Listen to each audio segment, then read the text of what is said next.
Bom dia a todos. Vamos então continuar a ECO S03, né? Sistemas operacionais embarcados. A gente veio tratando até agora, a gente entrou nessa segunda parte da disciplina, né, na parte do que a gente está utilizando o FreeRTOS. Então a gente não necessariamente está indo muito a fundo no como o FreeRTOS implementa essas coisas, porque o código já é um código um pouquinho mais rebruscado. A gente ia perder muito tempo para analisar poucas estruturas, né? Então não vale a pena de modo geral, principalmente para um curso voltado para engenharia eletrônica. Em compensação, lá na primeira parte da disciplina, como a gente pegou bastante pesado em várias questões de implementação do kernel, provavelmente a partir do momento que a gente mostra as ferramentas agora, mostra as funcionalidades, a gente deve conseguir correlacionar e falar: ah, beleza, então se lá atrás funcionava de tal maneira, eu implementei de tal maneira, aqui o ajuste deve ser mais ou menos nessa linha. E é isso que a gente quer, ter essa noção de como funciona. A gente vai começar rapidinho com uma revisão do que a gente passou da aula passada. A gente falou de filas, né? A última estrutura, né, que a gente abordou. E uma das questões que eu comentei com vocês, e hoje vai voltar novamente ela, é a questão de variável global.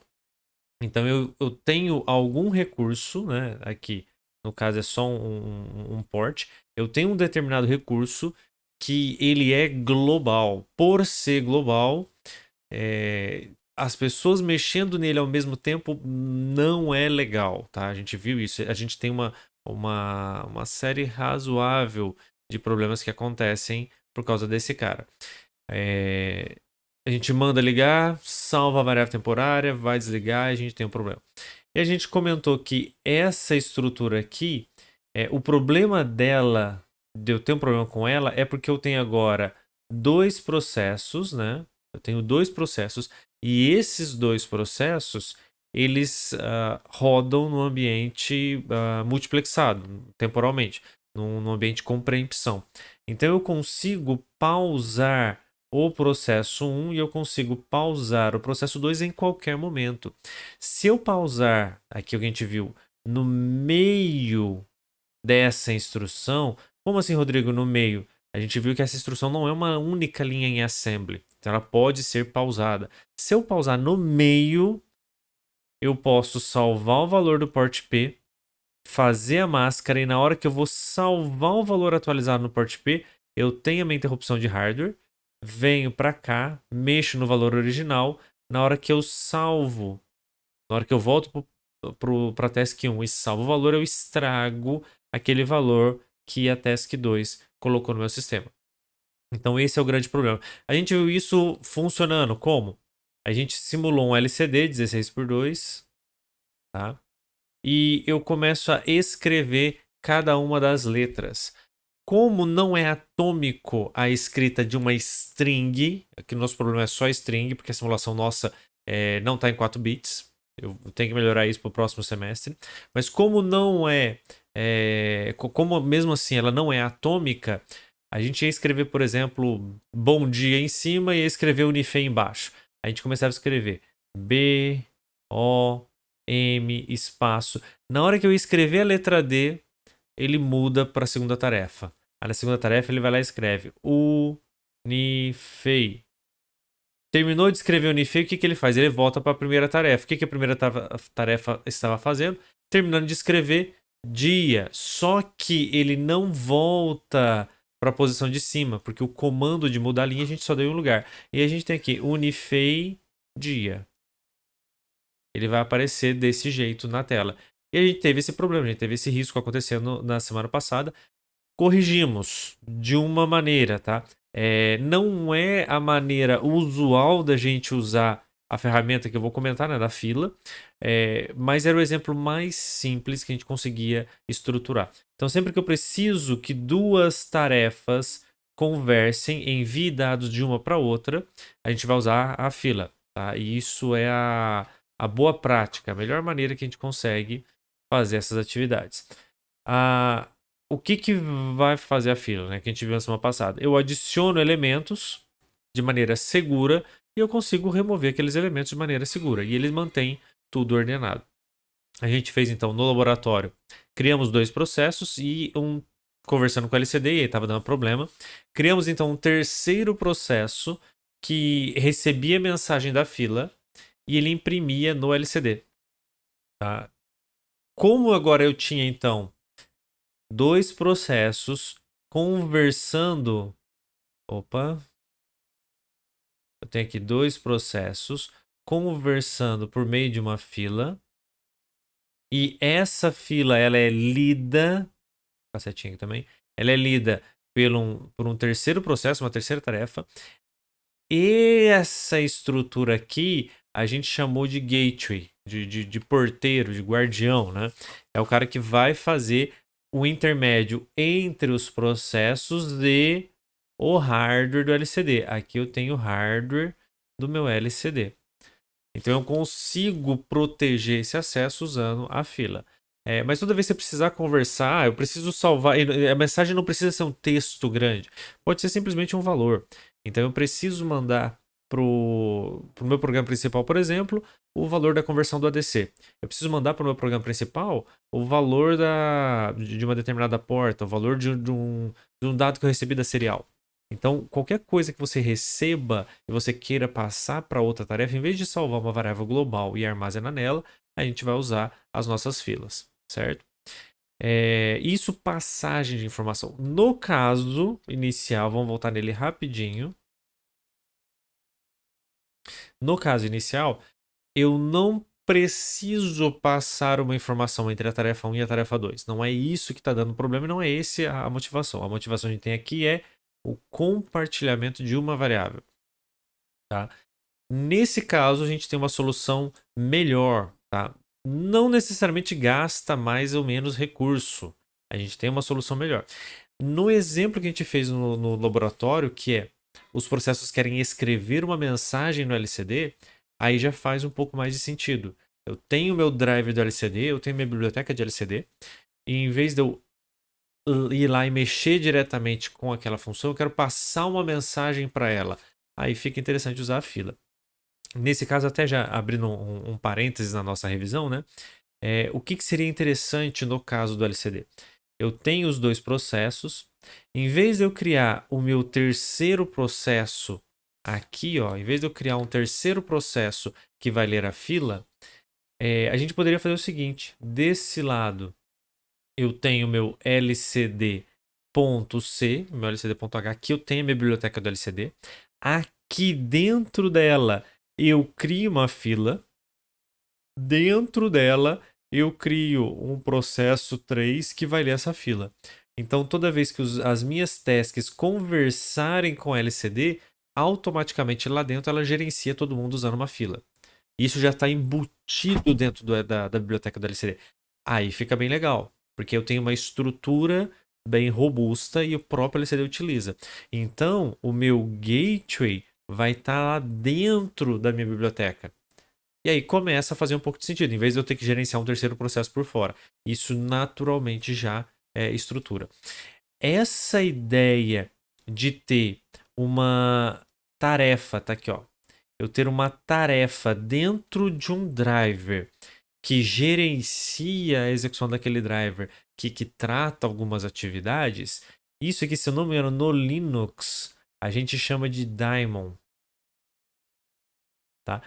Tem alguns, quer dizer, tem vários detalhes diferentes, né?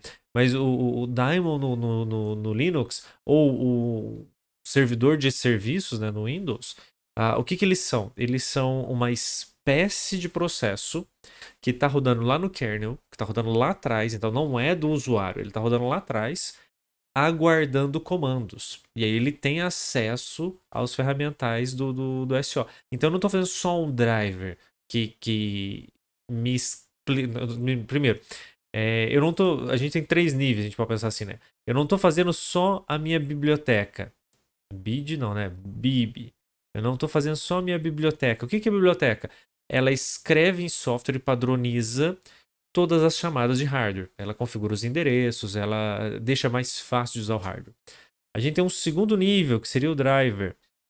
O que é o driver? A biblioteca mais um padrão, mais o standard, dependendo da plataforma que você estiver utilizando. E depois você pode ter um servidor ou um daemon. Eu nunca sei como é que fala isso aqui em português.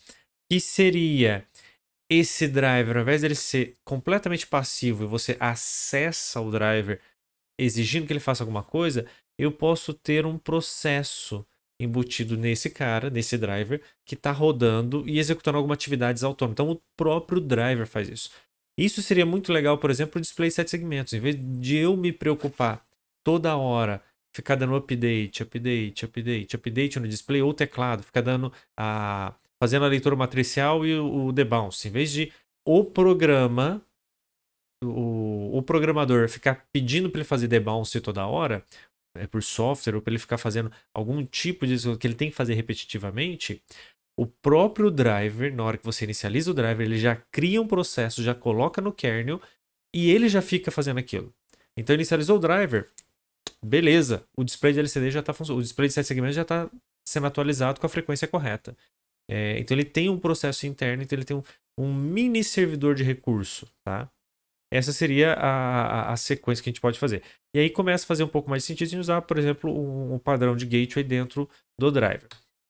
Mas vamos lá. Entendemos como funciona a fila, entendemos as vantagens e os problemas advindos dessa estrutura. O que a gente vai falar hoje é de um conjunto de ferramentas, tá? Que funcionam de maneira, algumas delas muito parecidas, tá? Qual que é a questão? A filosofia, literalmente, a filosofia de uso é diferente. Então elas têm o mesmo comportamento, mas a gente utiliza elas de maneira. O sentimento de como utilizá-las é um pouquinho distinto. E aí a gente acaba dando nomes diferentes por causa das repercussões e das necessidades que estão em volta.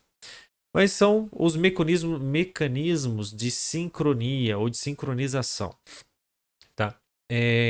E qual que é o problema que a gente tem? Tá? O problema inicial é uma interrupção ou uma troca de contexto, ela consegue entregar ou empurrar um pouco de trabalho para frente através de sistemas de sincronia. Então, eu quero que alguma coisa que veio da minha interrupção, porque a interrupção ela é por hardware, tá? Então, por que a gente está chamando aqui está falando da interrupção? A interrupção sendo por hardware, ela não está subjugada ao kernel. Ela está para cima do kernel ou para baixo, dependendo de como você organizou na sua cabeça. Ela é feita por hardware. Sendo feita por hardware, o kernel não tem controle sobre o que está acontecendo, como está gerenciando. Em algumas situações eu quero que ela me ajude a organizar na verdade, eu quero depender dela para organizar uma sequência de eventos, né? Eu quero utilizar essa estrutura para sincronizar ou para empurrar parte de serviço para frente. De que maneira? Eu aguardo uma interrupção de hardware para fazer alguma coisa. Então, quando eu falo que ela vai empurrar, né, esse trabalho para uma tarefa, ela acontece e aí ela fala para a tarefa: olha, beleza, agora você pode fazer. A gente fez isso no primeiro bimestre utilizando o callback. Na hora que tinha alguma estrutura de callback, ele acionava e ele me entregava o resultado no processo principal que estava lá no kernel. Aqui eu quero fazer uma coisa similar. Mas como é que a gente pode fazer isso? Através de mecanismos de sincronização. Alguns deles que a gente vai comentar hoje semáforos binários, semáforos contadores e filas. A gente já estudou a fila. E por que está de ordem invertida? Porque a gente começou com a fila. Logo, logo a gente vai entender um pouquinho disso. Mas são maneiras que a gente tem para fazer esse organismo, essa organização. Tá? E normalmente essa estrutura de sincronização a gente utiliza quando a gente quer organizar a comunicação entre tarefas ou entre interrupção e tarefa.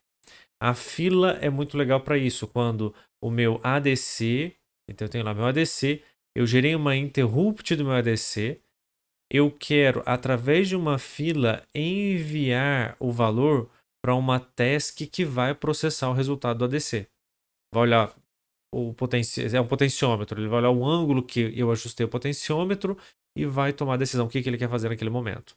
Então eu tenho o controle disso sendo gerenciado através de uma estrutura de fila. A gente consegue fazer uma coisa parecida com os binários, os semáforos binários, tá? Ele também é uma estrutura de sincronização. Ele permite travar e destravar uma tarefa quando um determinado evento acontece. Aqui eu escrevi interrupção, né? Mas não necessariamente interrupção. Existem vários eventos. A gente pode codificar vários eventos para eles continuar.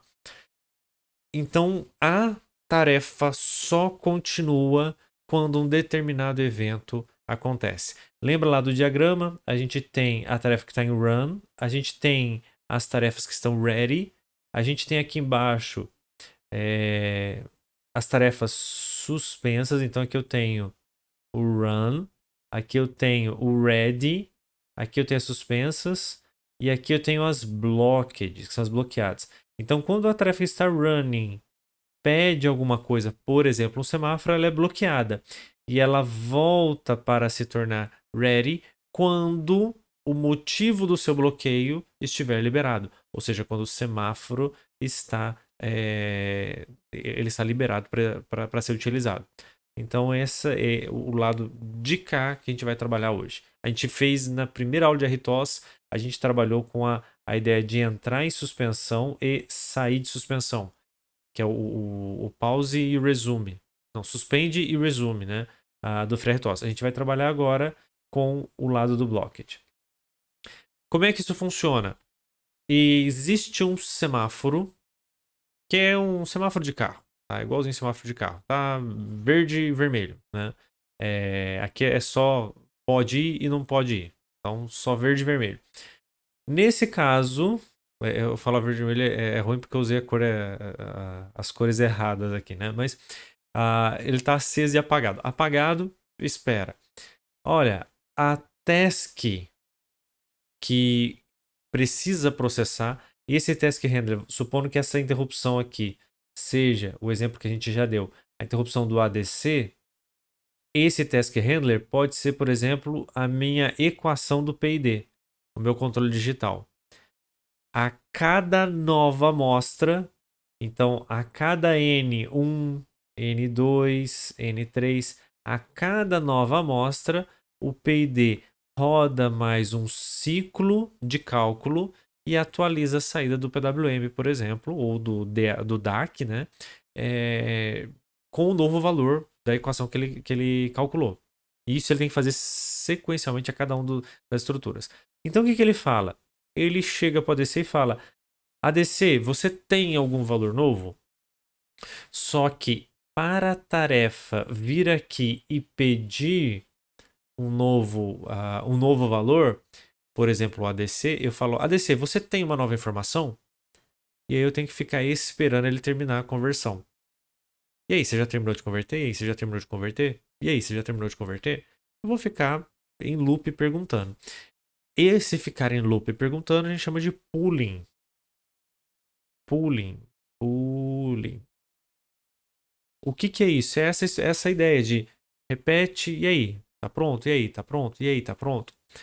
A gente perde tempo fazendo isso.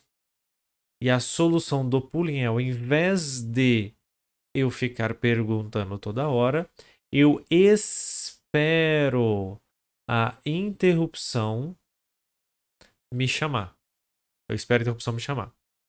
Só que a gente viu que a gente não quer ficar em interrupção durante muito tempo. Por quê? Porque senão eu pauso os outros processos. Então, calcular o PID dentro da interrupção, se a tua placa só tem um PID e você não está fazendo muita coisa, pode ser talvez a melhor maneira de se atingir em tempo real, com um controle digital. Mas se você tiver muita coisa para fazer, ou dependendo das estruturas, pode ser que você queira ou precise colocar o teu cálculo de PID dentro do teu rotina, do teu rotina de código principal. Nesse caso, você vai colocar ele aqui. Só que ele depende da interrupção. Qual é a ideia? Eu criei aqui uma variável global que ele vale 0. Aí o task handler fala o seguinte: olha, essa variável é 0? Então eu não vou fazer nada. Ela é 0? Não vou fazer nada. De novo, eu continuo fazendo um pooling, né? A diferença agora é que quem transforma essa variável, uma das diferenças, quem transforma essa variável para 1 é Então, uma variável global igual a 1 é a interrupção.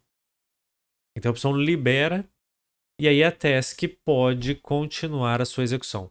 Então ela começa a executar, ela para esperando o valor do semáforo e depois ela continua a execução. Essa setinha vocês enxergaram aqui. Ela continua a execução. Ok. A diferença é que agora, ao invés de usar uma variável global, se eu uso o semáforo binário, na hora que eu peço aquela atividade, o meu task ele fica blocked. Ele trava. Ele é pausado pelo kernel. Como ele é pausado pelo kernel, ao invés dele ficar toda hora perguntando, aquele tempo precioso de processamento é liberado para outras pessoas. E ele simplesmente fica bloqueado. Ele está bloqueado até quando? Até alguém liberar o semáforo. Então, quando a interrupção falar, olha, pode continuar, o task consome o recurso e aí ele pode começar a executar. Então ele pede permissão lá para o semáforo fala não, não pode ir, e a interrupção ela libera aquele semáforo. Terminou de executar, ele mata esse recurso, ele fala, olha, não preciso mais desse cara, e volta lá no começo. Pede de novo. Pediu. Beleza. Tem? Não. Ah, agora tem. O que você faz? Você tem posse agora desse recurso, você pode continuar a executar. Certo? Então, o semáforo ele nos ajuda a coordenar as estruturas, né? E é muito comum nesse momento a gente falar que o semáforo está protegendo alguma parte do código, né? A gente está, eu só continuo, ele está organizando, na verdade, a sequência. A sequência temporal deixa eu colocar a linha do tempo aqui. Eu estou executando um monte de coisa que não tem nada a ver. De repente, eu preciso começar a calcular o meu PID. Começo a calcular as informações necessárias, bonitinho. De repente ele fala, opa, eu não posso, a partir desse momento eu não posso continuar. Por quê? Porque eu não tenho uma informação de valor novo. Então ele fica pausado até a interrupção, a ISR, acontecer. Depois que a ISR termina de acontecer, ela libera. E se o PID, se o teu processo tiver a prioridade mais alta naquele momento, ele volta a executar. Depois ele termina o teu processamento.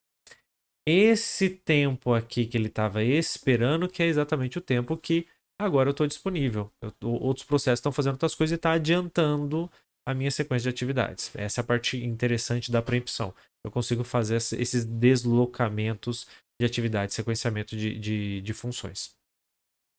Alguma dúvida? Não? Essa organização aqui, ela foi possível por causa dos meus semáforos binários, que é a tarefa terminar, ela automaticamente fala, olha, fulano pode continuar. Então, essa sincronia foi possível por causa do semáforo. Então, vamos lá. Pergunta de prova, né? Chegam 4 ambulâncias ao mesmo tempo num cruzamento. De quem que é a preferência? Aí tem aquele desenhinho. Cai lá, não falei que era prova de sistema operacional, né? Prova lá do Detran. Chegam 4 ambulâncias ao mesmo tempo no cruzamento. De quem que é a preferência? Não tem ideia.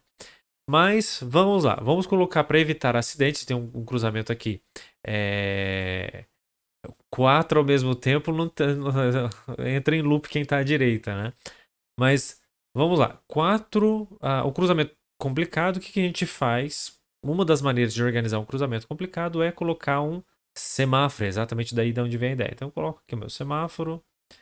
Coloca aqui meu semáforo. Coloca aqui meu semáforo. Coloca aqui meu semáforo. Certo?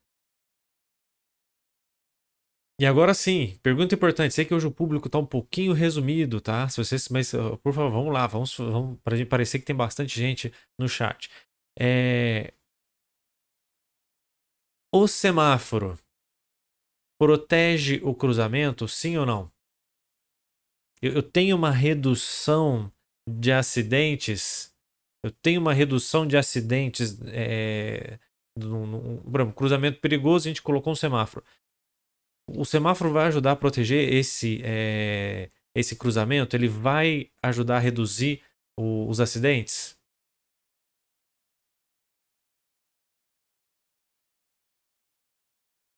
Aqui está dividido. Sim, não, não sei, talvez, pode ser. Então vamos lá. É bem possível que sim, os acidentes reduzam. O semáforo então ajudou a tornar o cruzamento mais protegido? Não. Semáforo não protege. O semáforo não ajuda a proteger, tá?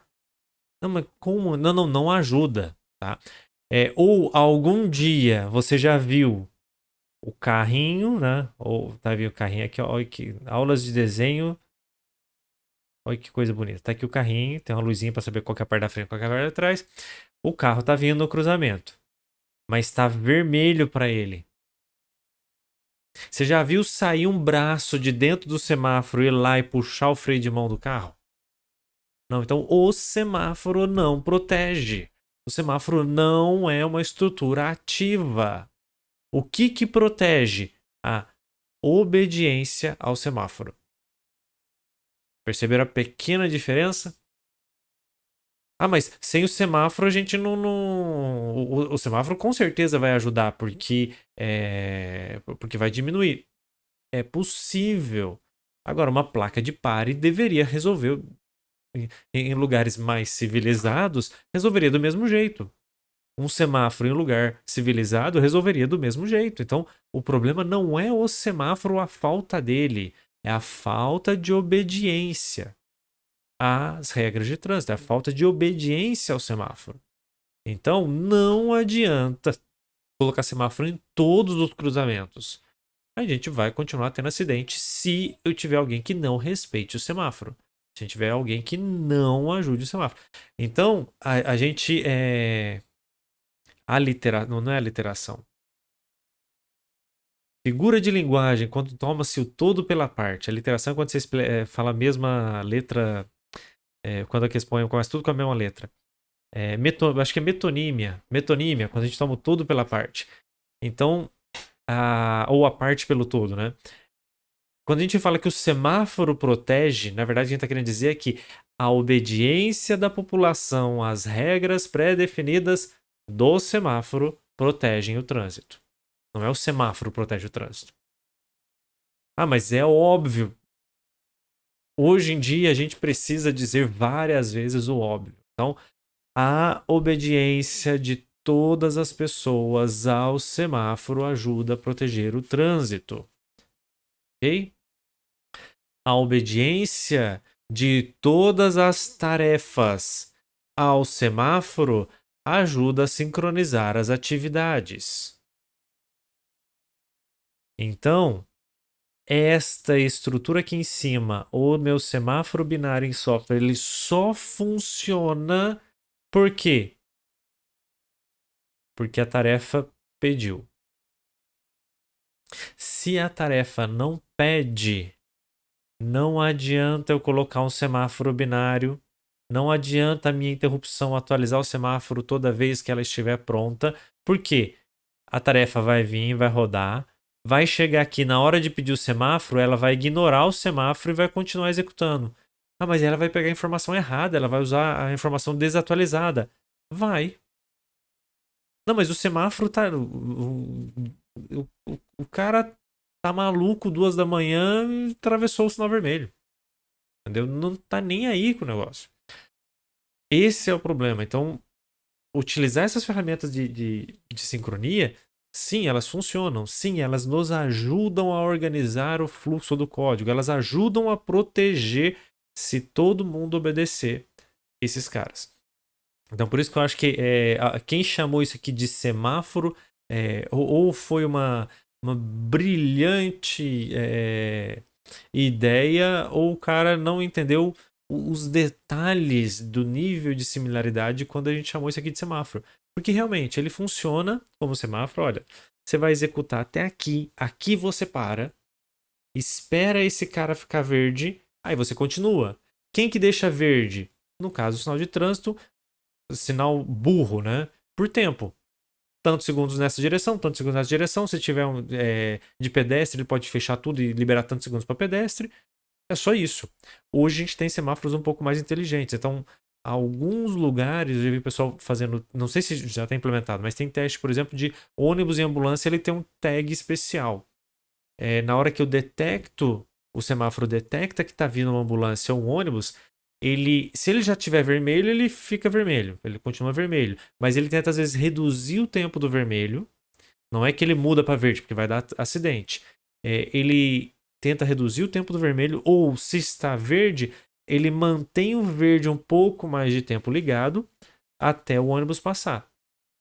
É imperceptível, e depois nos próximos ciclos ele compensa por outro lado, mas ele ajuda, por exemplo, a estruturas prioritárias, trânsito em massa, trânsito coletivo, a ambulância, carro de polícia e tal, a passar essas estruturas, a ter uma prioridade maior, de maneira um pouco mais simples. Eu posso ter câmera que filma o tamanho da fila de carro que tá, porque é muito mais eficiente eu abrir o semáforo e deixar mais tempo verde até todo mundo ir embora. Depois eu troco do que ficar trocando e fica aquele para e anda, né? Eu posso deixar ele um pouco mais inteligente. Ou seja, quem liga o semáforo pode ser qualquer coisa, mas as pessoas continuam tendo que obedecer aquela regra. Então, se as minhas tarefas funcionam dessa maneira, tá tranquilo. O que é o meu semáforo em termos computacionais? É uma variável global. Principalmente o binário. É simplesmente isso, é uma variável global. Só que não é qualquer variável global. Como é que a gente faz ela? Primeiro, a gente tem que criar. Então a gente chama. Lembrar que eu falei para vocês de notação reversa polonesa, né? Essa letra aqui, ela fala o que ela devolve. Então, X, eu estou devolvendo uma estrutura.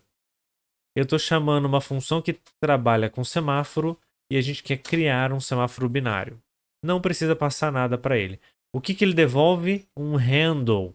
Então eu tenho agora uma variável, um handle. Este handle ele está apontando para algum semáforo. Se eu quiser deletar o semáforo, eu passo o handle para ele. Então, em algum lugar lá, a gente vai criar um semáforo X, semáforo 1, 2, 10, 20, vai dar um nome para esse semáforo, e a gente vai criar e salvar o valor da referência dele. O que a gente pode fazer com o semáforo binário? Take, eu posso pedir uma ficha. Olha, posso continuar a executar? E aí eu tenho um detalhe. Eu posso dar um take nele e eu falo qual que é o handle dele, tá aqui, ó. O handle, olha, eu quero, eu estou esperando, eu estou tentando pegar a ficha, eu vou esperar esse cara aqui ficar vermelho. Beleza. Quanto tempo que você quer esperar? Porque aqui a gente tem mais a aula de hoje ela é relativamente pequena. Acho que já estou para lá da metade dos slides quase. Mas tem bastante conceitos. Quem já fez SO já está mais acostumado com eles. Mas aqui tem um conceito, por exemplo, dos 5 filósofos. A gente tem 5 filósofos que eles só sabem fazer 2 coisas na vida: comer e filosofar, né? Só que são filósofos chineses. Então, pessoal, não me pergunta quem é que criou esse exemplo, tá? E eles comem com hashi, aqueles palitinhos orientais. Então, o filósofo 1, para ele poder se alimentar, aqui estão os pratinhos dele, né? Então, para ele poder se alimentar, ele pega esse hashi, pega os dois, vai lá, se alimenta, põe os dois de volta na mesa e fica filosofando. O problema dos 5 filósofos é, imagina que todos os filósofos ao mesmo tempo tentem pegar o hashi da esquerda. Então vai lá, todo mundo pega o da esquerda, ou todo mundo pega o da direita ao mesmo tempo. Depois de pegar, ele olha para o outro lado e fala: Ih, não tenho hashi, o que eu faço? Eu vou esperar. Na hora que aquela pessoa terminar de usar, eu pego o hashi e como. Se todos eles esperarem para sempre o segundo hashi, a gente vai ter um problema de fome. Porque ninguém vai comer. Então eles vão morrer por fome, por starvation. Starvation. Que é exatamente o termo técnico que a gente usa em ciência da computação para falar que um processo precisou de alguma coisa, não estava disponível, e aquela coisa nunca vai estar disponível e ele vai morrer sem executar nunca mais. Né? Ele vai ficar pro resto da vida sem conseguir executar a atividade. Então, isso pode. A gente tem que tomar cuidado para isso não acontecer quando a gente começar a usar semáforo. Ah, Rodrigo, mas isso aí é surreal. Não, nem tanto. Imagina que você tem um processo que lê da serial, ele lê o valor da serial para poder saber a nova informação, para ele poder atualizar o nível de alarme. Olha, alguém digita na serial 30 graus, 60 graus, e agora fala, opa, beleza, agora é o nível de alarme. E aí, para isso, ele lê da serial e ele atualiza um trigger de ADC. Ele vai lá e atualiza. Olha, o valor do ADC agora. A gente tem alguns micros que tem isso. Você consegue ter um comparador dentro do analógico, dentro do conversor analógico digital. Então você olha, na hora que passar desse valor, conversor, você me avisa. Beleza, ele lê da serial, vai lá e atualiza o ADC. E eu tenho outro cara que ele. Cadê meu mouse? Ele lê do ADC, do mesmo ADC. Ele lê o valor. Aqui chegou uma informação, né? O processo transformou no novo nível de alarme e atualizou o ADC. Agora eu peguei o valor do ADC, uma outra tarefa 1, a outra tarefa, ela lê o valor do ADC e aí ela imprime na minha serial o valor atual para eu fazer um log. Então eu estou armazenando as informações de gráfico, de como a temperatura está andando, né? O que acontece? A tarefa 1 está usando a serial e o ADC. A tarefa 2 está usando a serial e o ADC. É comum a gente proteger esses caras e aí a tarefa 1 fala: eu quero usar a serial. Aí o computador fala: tudo bem, pode usar. A pausa, lembra que a gente tem troca de contexto, pausa. A tarefa 2 vai chegar e falar assim: olha, agora eu quero usar o ADC. Beleza, pode usar. A tarefa 1 reservou a serial, a tarefa 2 reservou a ADC. A tarefa 2 fala: ah, posso usar a serial? Não, não pode, ela já está reservada. Tudo bem, eu vou esperar. Aí volta para a tarefa 1. A tarefa 1 fala: eu posso usar o ADC? Não, não pode, tem que esperar. Tudo bem, eu espero. Pronto, você acabou de criar exatamente o problema dos 5 filósofos. Com 2, né? Então, é muito comum e eu acho que na maioria dos casos é até extremamente interessante a gente falar qual é o tempo máximo que eu quero que espere. Você tem um P&D, você vai receber um valor de ADC. Você fez toda a atualização tua em, sei lá, em 1000 Hz. A cada 1 milissegundo, você entrega o novo valor do teu P&D. Sistema mecânico, 1000 Hz tá morto de bom. Ou se for temperatura, por exemplo, tá até o superestimado controle de temperatura. Mas, tá lá, 1000 Hz, estou fazendo um controle, belezinha. Eu estou precisando da informação do ADC. Se ela atrasar 1 milissegundo, tem algum problema? Não, tá dentro do teu prazo. E se atrasar 2 milissegundos? Primeiro, você já perdeu o tempo real, você já não tem mais aquela cadência. Mas você vai continuar esperando? Cara, às vezes sim, às vezes não, depende do sistema.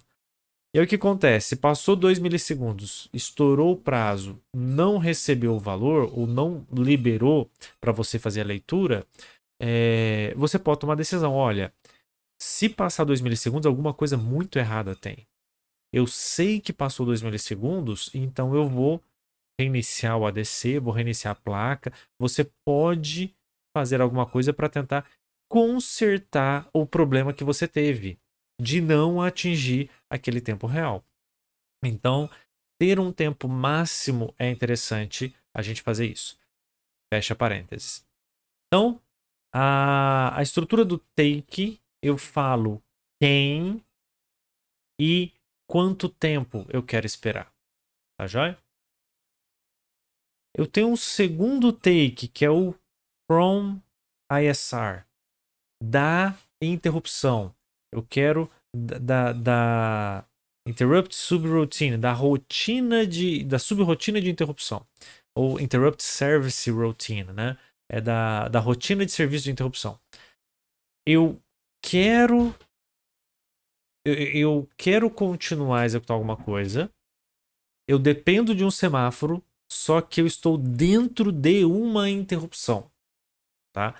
E aí, aqui tem um pequeno diferencial.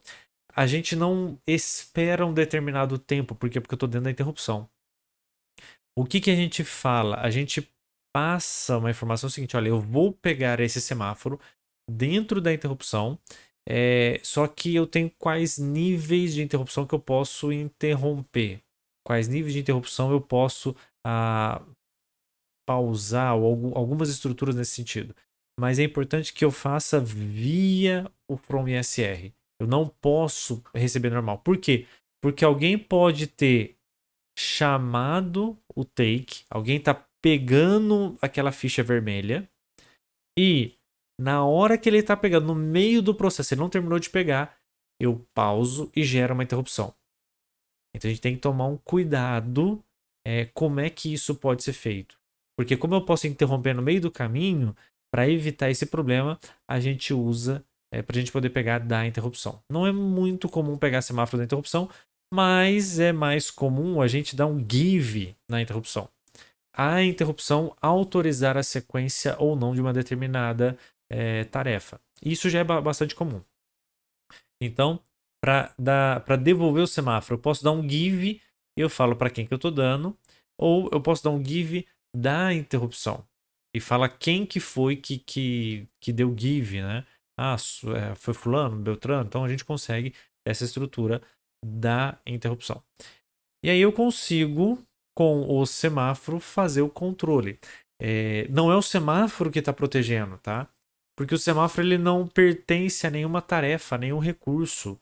O semáforo eu presto atenção nele, eu continuo ou não, dependendo do que ele do status dele. Por exemplo, eu posso dar aqui um semáforo take. Olha, eu quero pegar o valor do semáforo para poder executar o que é importante para mim.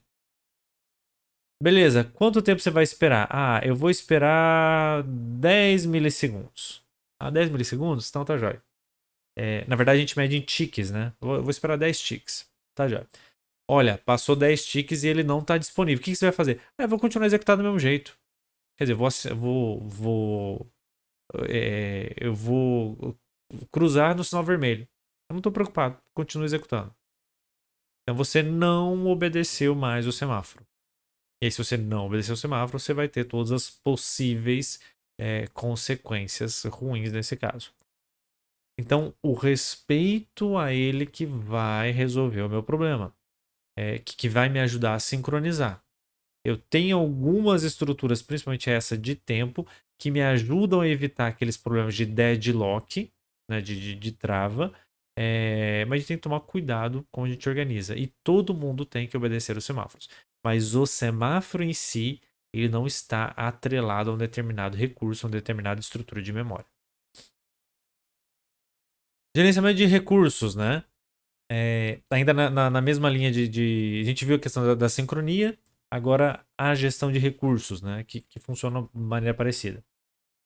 Toda vez que a gente tiver Pois não, Eduardo. Pergunta. O Give? O Give. Deixa eu só voltar. Cadê meu mouse? O Give é este cara aqui, ó. O semáforo, ele, por padrão, ele está sempre apagado. Quando a gente usa ele em maneira de sincronização, tá? Tá apagado, ninguém pode andar. Aí, vamos dizer que o take aqui funciona como você quer passar o cruzamento.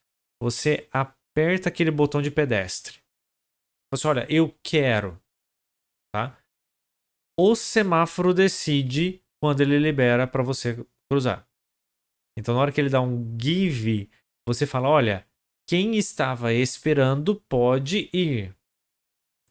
Aí, quem estava esperando pega essa é a diferença onde acaba a semelhança com o mundo real. Pega aquele cartão e continua andando, tá? E aí eu vou embora e tá tranquilo. Tá? Eu não devolvo. Então, eu não, a minha tarefa não precisa dar o give de volta. Ela deu o take, ela executa, ela está autorizada a executar e acabou. Tá? Quem que dá o give? É quem vai fazer a gestão de autorização do semáforo. Então, no semáforo eu tenho alguém que autoriza e eu tenho alguém que pede autorização. E aí você sincroniza. Essa tarefa só continua depois que essa tarefa terminar. Então, essa tarefa dá um take, essa tarefa dá um give. Na hora que essa tarefa deu give, essa tarefa pode começar a executar. Respondi? Isso mesmo?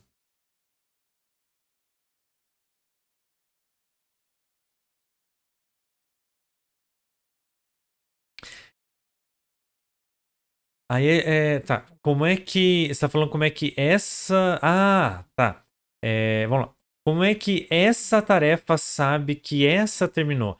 Então, assim, aqui eu tenho a tarefa T de task e a tarefa. Eu tenho a tarefa T e eu tenho a tarefa I, né? O que acontece? A tarefa T, ela começa a executar, ela dá um take, ou seja, ela não pode mais executar porque agora ela precisa. Durante um determinado tempo, as coisas ficam quietas. Alguma hora, a interrupção I, aqui ó, I, o I começa a executar, e aí ele dá um give. Na hora que ele dá um give, a tarefa T volta a executar. A tarefa terminou. A tarefa T terminou de executar. Fim. Finito. End. Tá? Ela terminou de executar. Como é que a tarefa I sabe que a tarefa T terminou de executar? É essa a pergunta. Agora eu entendi a pergunta?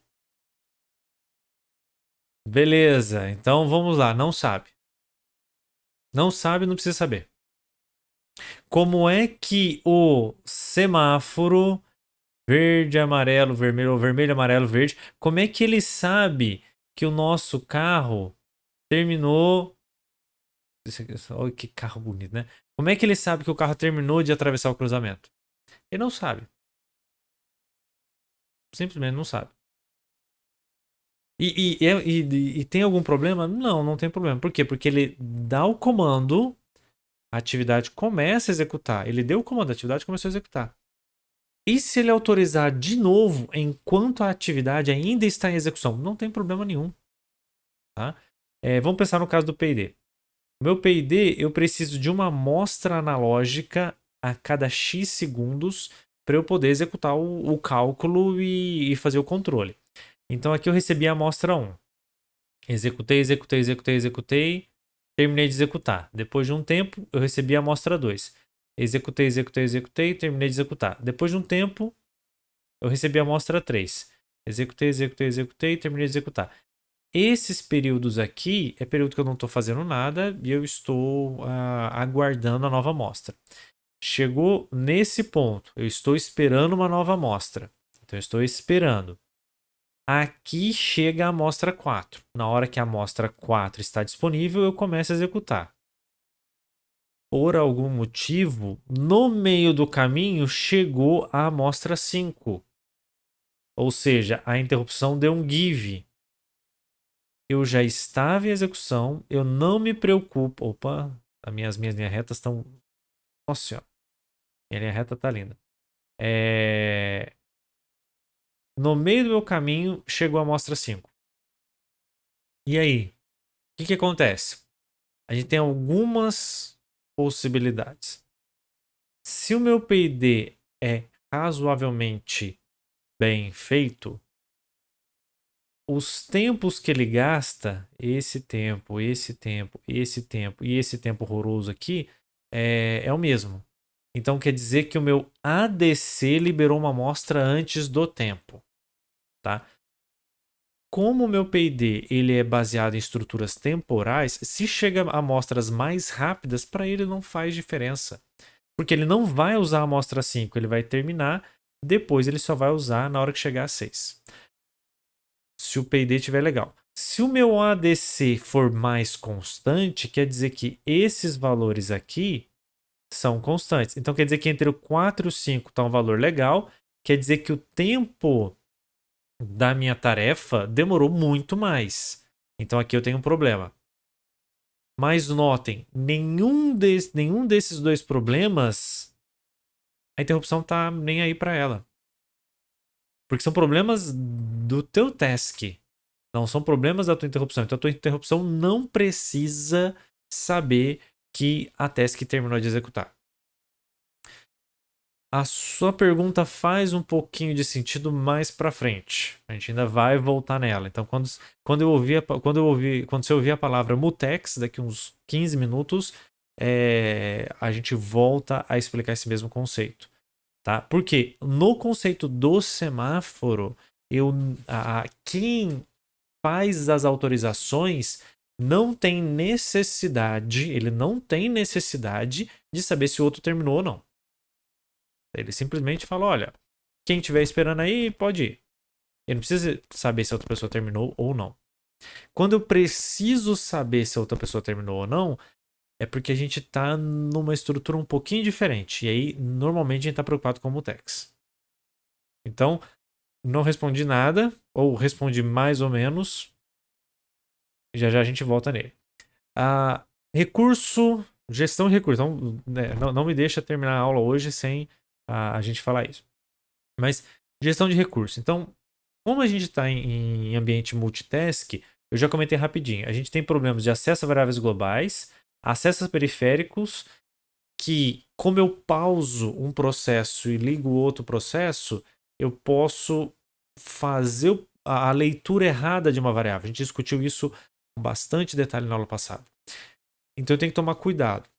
Uma terceira linha que a gente também usa é code sharing, tá? O que acontece? Em algumas situações nós temos um único código que várias pessoas usam, que é a ideia da função. Então eu passo para a função dois valores, ela calcula os dois valores e me devolve um resultado, né? Ou passa um valor, ela calcula e me devolve o resultado. Uma função puramente matemática. Nós temos algumas funções matemáticas que dentro dela ela tem variáveis temporárias. Então eu passo o A, B e o C, os coeficientes A, B e C, e eu quero que ele me devolva x1, x2, os dois pontos as duas raízes de uma equação quadrática, ax quadrado mais bx mais c. Por quê? Porque você está fazendo um cálculo de trajetória, você está fazendo um cálculo de estabilidade de alguma coisa, você tem uma função quadrática que você tem que resolver lá. No meio do caminho, a sua função ela tem que criar uma variável temporária de delta. Menos b mais ou menos raiz de 4ac dividido... Eu falo tudo errado. É menos... Eu já passei vergonha na outra disciplina porque eu errei o delta. Mas vamos lá, você tem menos b mais ou menos raiz de... Não, é raiz de menos b mais ou menos raiz de 2ac. Tá certo, o delta tá dentro. Tô pensando que o delta é igual a isso, né? Menos b mais ou menos raiz de delta sobre 4a. É isso aí. Agora fica no YouTube. Pra eternidade. O professor não sabe nem calcular raiz quadrada, que é da aula no ensino superior, né? Tá difícil. Mas o que acontece? Isso é um código. Então eu tenho lá uma função que recebe A, B, C e provavelmente me devolve uma estrutura x1, x2, né? Que em C não dá para devolver dois valores, então ela vai devolver um vetor, alguma coisa assim. O que acontece? Aqui dentro ela calcula o delta. Então ela tem lá um int ou um float, delta, começa com zero, blá, blá, e faz os cálculos. Imagina que no meio do cálculo dessa função, eu interrompo essa função. E aí eu vou para outra atividade. E a outra atividade também precisa calcular delta, precisa calcular as raízes. Ela chama de novo essa mesma função. O que acontece? Se a função ela não for protegida, se ela não for feita de uma maneira adequada, principalmente com as variáveis locais, esse é o mais crítico. Na hora que eu começo a executar, eu estrago o valor de delta antigo e calculo o delta novo, dos novos valores. Na hora que eu volto para a função original, os valores intermediários estão estragados. Eu continuo executando, só que eu não percebi que aqueles valores mudaram. Então eu dou o resultado errado para o código inicial. Isso acontece e acontece não incomum. Então eu preciso de códigos que eu preciso fazer os códigos de maneira que eles sejam protegidos contra problema de preempção, contra multitask, né? Contra a gente chama de thread safe. Então, para isso não dar problema, o código tem que ser thread safe. Tem que ser seguro para ser usado em threads. Boas notícias. Sistema embarcado, quase todos os malloc não são thread safe. Pelo menos até se você estiver usando um compilador um pouquinho mais antigo, esquece, nenhum deles é thread safe. Por isso que o FreeRTOS tem o malloc e o calloc dele. O port malloc e o port free. Né? Por quê? Porque eles não são thread safe. Eu estou trabalhando num ambiente que precisa ser thread safe. Então, eu estou compartilhando um trecho de... Não estou compartilhando variável. Mas eu estou compartilhando um trecho de código que tem variáveis locais que se comportam como variáveis globais. Porque elas são compartilhadas entre todas as execuções do código. Ah, mas eu não posso simplesmente fazer um código que é thread safe e as variáveis não são compartilhadas? Pode, mas você gasta muito mais recursos. Às vezes o código fica um pouco mais complicado. Então, cuidado, muito cuidado ao usar a biblioteca de terceiro. Tá? Ah, tem a biblioteca pronta na internet. É thread safe? Ah, não, mas eu não tô mexendo com RTOS. Beleza, mete na placa e manda bala. Contanto que você não usa interrupção. Interrupção é uma estrutura de thread. Não, mas eu não uso a interrupção, só uso ela lá no meio do código e... Não, então beleza, tá tranquilo. Não tô usando o RTOS. Ela é thread safe? Cara, eu baixei de um fórum chinês. Eu não sei nem quem fez a biblioteca. Então tá bom, é o seu CPF que vai estar na linha, né? Na hora que der problema o produto. Ah, posso testar? Pode testar, pode uma série de questões. Ou tem gente que vive de vender biblioteca. O cara vai lá, faz a biblioteca, ele garante que ela é thread safe, ele te cobra para vender o código para você usar, mas ele gastou dinheiro fazendo teste, faz anos que ele mantém aquela biblioteca. Então pode ser que seja uma linha interessante, tá? A gente tem que tomar cuidado com esses três tipos de recursos. Aqui está um exemplo, né, que a gente falou da aula passada, então não vou gastar muito tempo. Eu tenho essa linha que parece que em C é uma linha só, mas em assembly pode ser 2, 3, 4, 5 linhas. E aí, a tarefa A está rodando, ela é interrompida pela B. Tá aqui, eu tenho a tarefa A rodando, ela começa a fazer alguma coisa, ela é interrompida pela B. A B vai lá, mexe no valor original, na hora que a A volta, o valor dela está alterado. Ela não percebe e faz as contas com o valor errado. Aqui está o exemplo do LCD. A gente viu isso acontecendo na semana passada. Então, eu preciso que as minhas funções sejam thread safe. Como é que eu garanto que as minhas funções sejam thread safe? Tá? Como é que eu gerencio os recursos? Existem algumas maneiras, tá? uma das maneiras é a gente avisar o sistema. Então, a gente tem aqui, por exemplo, esse código getDate, ele não é thread safe. Por quê? Vamos olhar com calma por que ele não é thread safe. Ele tem uma estrutura date que tem o dia, o mês e o ano. E aí eu tenho uma função que me devolve o dia de hoje, o mês de hoje, o ano de hoje e salva dentro dessa variável. Qual é o problema? Imagina o seguinte, você fala assim, ó, getDate, que dia é hoje? Aí o cara fala assim, opa, hoje? Hoje é dia 31 de dezembro do ano de 2020. Opa, peraí. Acabou de dar uma interrupção. Ela foi lá na interrupção. Ou é uma interrupção de clock. Passou um tempo. Opa, peraí. Vamos aumentar o contador de ano. Vamos aumentar o de segundo. E por acaso era 11 horas, 59 minutos e 59 segundos do dia 31 de dezembro de 2021. O que acontece? Aumentou o segundo, carry on, aumenta o mês, o segundo, aumenta a hora, aumenta o dia, aumenta o mês, aumenta o ano. Na hora que você sai da interrupção que aumentou todo mundo, ele fala assim, ó, me dá o ano de hoje. Ah, não, o ano de hoje é 2022. Então você pediu, era para você obter 31/12 de 2021, deu tique, no meio do caminho ele mudou para 1º de janeiro de 2022. Que ano que você acabou de ler? 31 de dezembro de 2022. Passou um ano por causa de uma interrupção. Isso é complicado. Ah, professor, mas é muito difícil acontecer isso. Menos difícil do que você acha. Não é incomum, por exemplo, você ter minutos. Então, que horas são?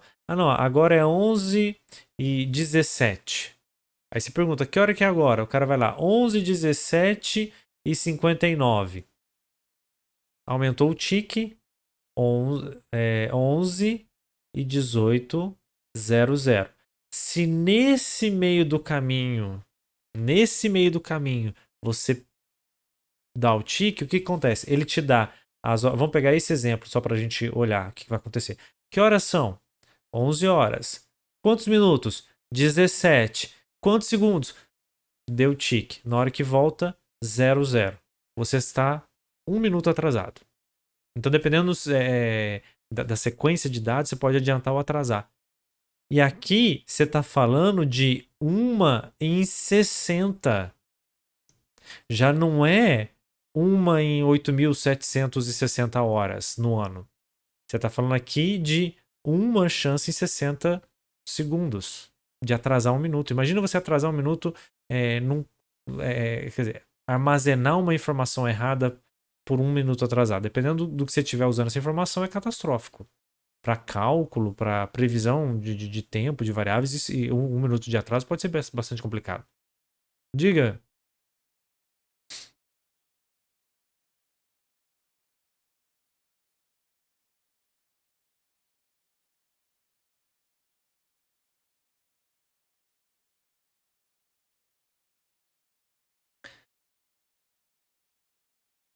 Várias coisas, se não bem codificar, principalmente sistemas que são computacionais.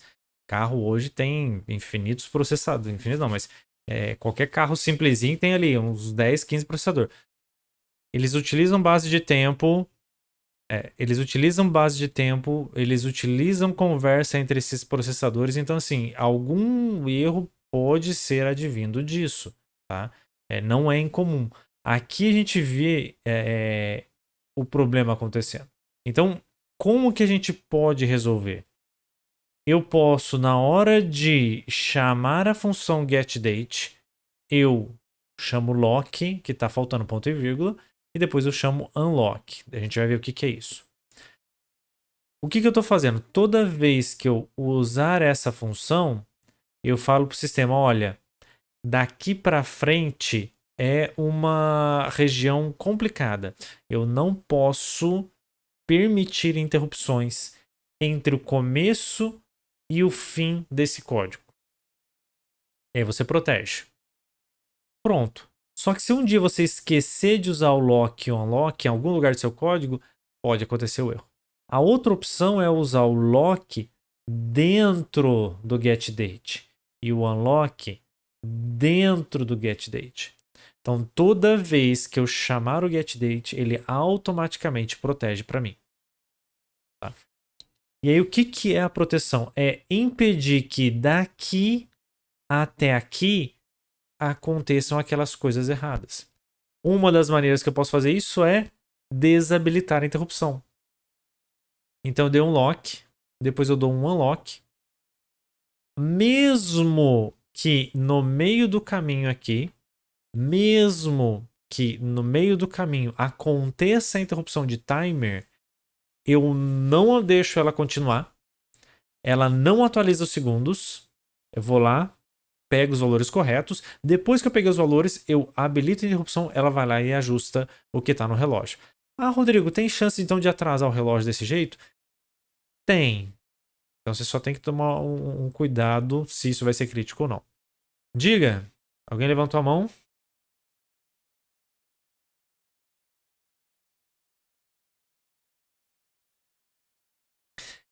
Você, na verdade, você não perde a interrupção, tá?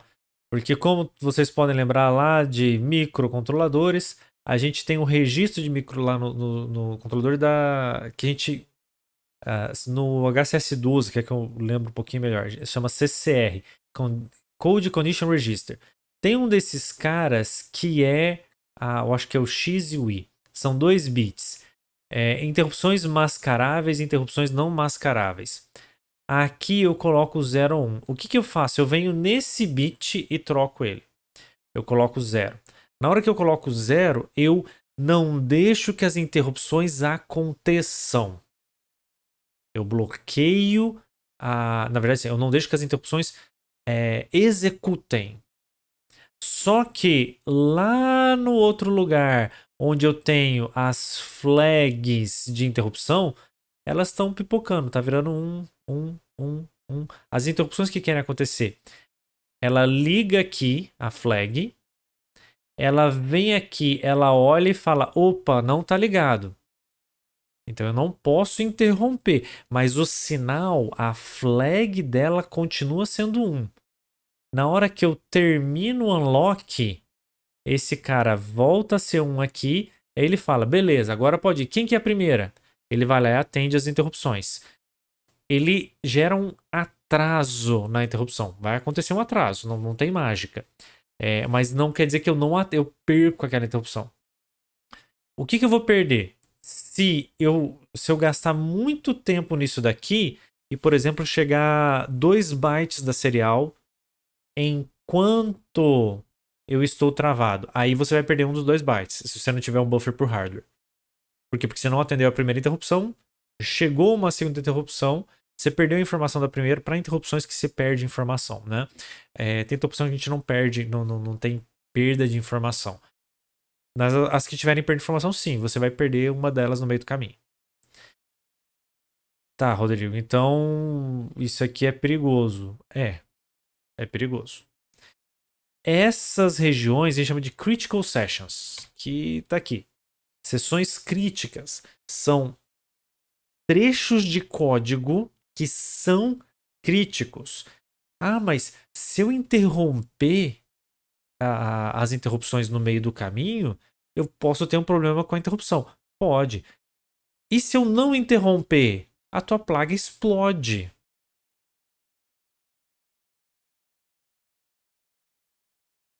Ok? Não é que ninguém falou comigo no chat, não. É simplesmente pausa dramática. Ah, vou contar o tempo errado. Ou você pode explodir uma plataforma de petróleo. Não, então pausa a interrupção. Tá? O que acontece é isso. A gente tem que analisar os níveis de criticidade. Tem hora que pausar a interrupção, pausar as interrupções é melhor, porque eu tenho um trecho de código que se der pau ali, já era. O Augusto comentou a questão de carro. A gente teve um problema com a. Acho que a Toyota. Acho que é isso, a Toyota 2012. 2012, eles perderam o julgamento de um erro de um software eu não sei se era controle de freio ou controle de aceleração. Acho que era controle de aceleração de 2000, num carro de 2005 nos Estados Unidos.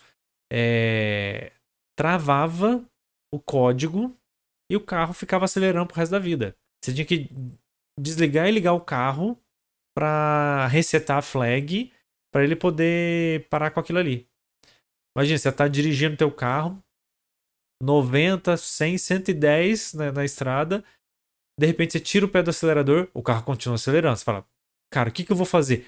Óbvio, desliga e liga o carro. Aí trava volante, é óbvio que você não vai fazer isso, né? Então, morreram, eu acho que o caso mais crítico, morreu uma família com 4 pessoas. E aí foram analisar código, vários e vários desses problemas levaram a um travamento de uma determinada rotina de aceleração do carro. Então, tem situações críticas que eu atrasar as interrupções é menos complicado do que eu travar aquilo ali. Então, sim, tem que olhar com calma e analisar. Rodrigo, mas como é que eu resolvo isso? Bem-vindo ao mundo da engenharia, né? Onde a gente não tem as respostas e todo mundo espera que a gente resolva todos os problemas do mundo. Não, mas isso é muito brutal de sair desligando as interrupções. Sim, por isso que a gente criou mais 2 ferramentas, tá? Mas a ideia é essa, a gente tem um recurso, a gente tem um recurso que pode ser uma porta. Lembra o problema da porta? Que um cara ia lá, mexia, e aí depois aquele valor estragava, e depois você ia lá e mexia e dava problema. Duas tarefas mexendo no processo. Você pode desabilitar a interrupção, mexer na porta e habilitar a interrupção. Resolveu o seu problema. Mas você atrasa as interrupções. A gente tem que tomar um certo cuidado com isso daí.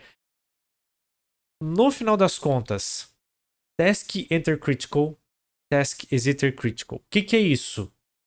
De novo, esqueci dos pontos e vírgula. Desliga. Liga as interrupções. É isso. Isso aqui é o canhão, tá? Aquela região ela não pode ser interrompida, porque se ela for interrompida, eu vou ter problema. Então o que você faz? Para as interrupções. Não tem mágica, né? Você pega um cara, coloca na frente da porta com um taco de beisebol. Ninguém passa aqui, tá? Não, alguém tá fazendo. Ninguém mais usa. É só esse cara que usa o processador. É só ele que usa o processador. Terminou? Beleza, quem quiser usar o processador agora tá liberado. Mas isso é muito brusco. É um método muito pesado, tá?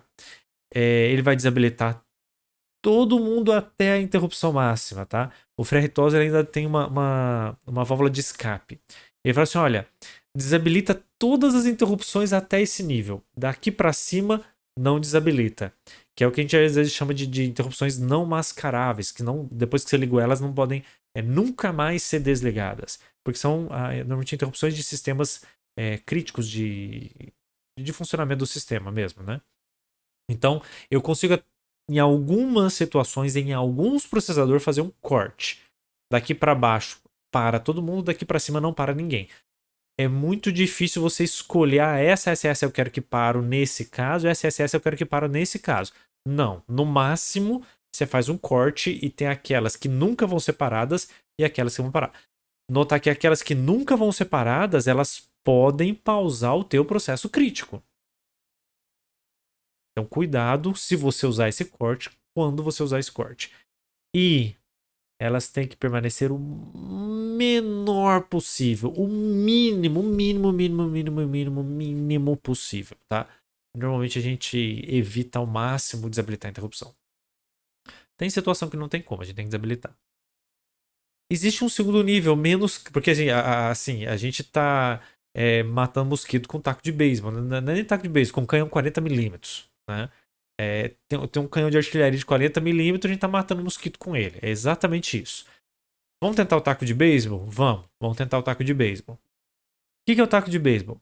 Em vez de eu parar as interrupções, eu paro o scheduler. O que isso quer dizer? As interrupções continuam executando, mas eu não tenho risco do processo 1 interromper o processo 2. Por quê? O processo 1 está rodando, eu pauso o scheduler. Todos os processos estão pausados, só aquele que estava executando continua sendo executado. Ah, já é melhor. Por quê? Não é o canhão 40mm, né? Agora é o meu taco de beisebol. Por quê? Porque todos os outros processos eles estão pausados. Os processos sabem que eles podem ser interrompidos. Então, se ele atrasar um pouquinho mais, um pouquinho menos, já é natural que isso aconteça. Então, já é ali dentro da estrutura, é razoável. E as interrupções não são pausadas. Cuidado, se você estiver usando algum recurso que conversa com interrupção e você tem um problema de a interrupção atrapalhar o código da tarefa, o scheduler não resolve. Pausar o scheduler não resolve. Aí você tem que desabilitar a interrupção. Agora, se são duas tarefas, ok, beleza. Parar a interrupção funciona. Eduardo, diga.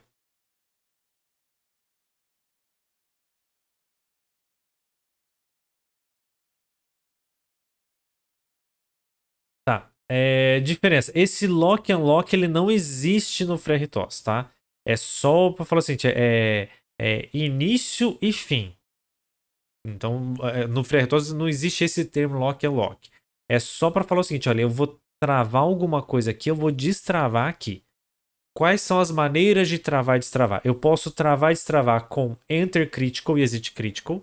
Então, essa é uma das opções de lock and unlock. Enter Critical e Exit Critical. O que eu fiz com isso?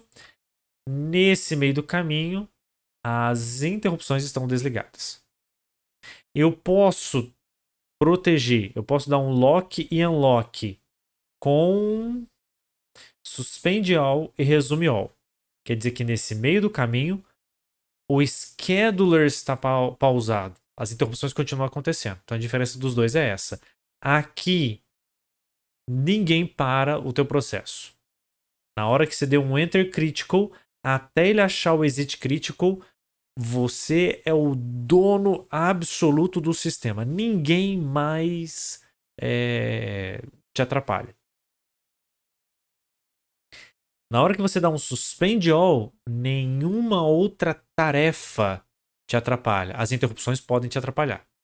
Então, às vezes, você tem um problema que dois processos querem acessar a mesma coisa. E se os dois processos querem acessar a mesma coisa, você não precisa desabilitar a interrupção. Você pode desabilitar o scheduler. As interrupções continuam acontecendo, mas o processo B não atrapalha o processo A, porque está travado. Então isso aqui é menos crítico. Beleza?